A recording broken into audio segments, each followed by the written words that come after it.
বলেন বলেন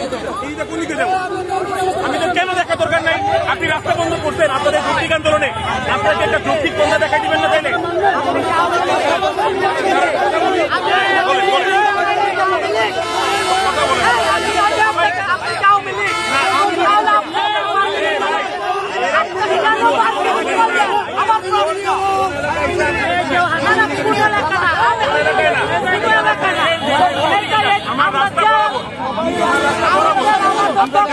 গাড়ি ধাক্কা দিয়া অ্যাপ্রোচ আছে ভাই প্রত্যেকটা কাজেরই একটা যৌক্তিকতা আছে